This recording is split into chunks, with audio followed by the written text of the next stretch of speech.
Hello everyone, today I'm gonna show you how to set all photo to only me on Facebook. So simply at first open your Facebook. This method will work any Android and iOS device.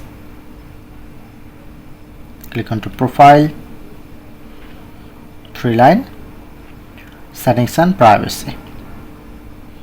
Then you go settings. Scroll down and showing it to activity lock.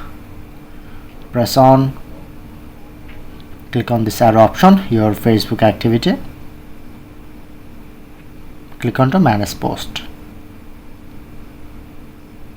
Okay. Press on filter to all option. And you just select your photos, post and videos.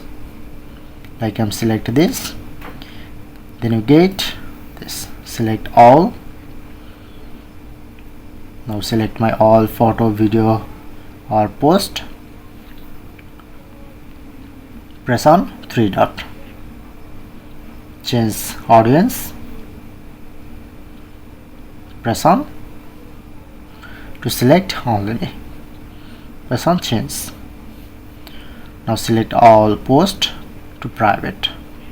Same way, if you want to make it private to public, three dot, change audience and just select public or friend. So that's it.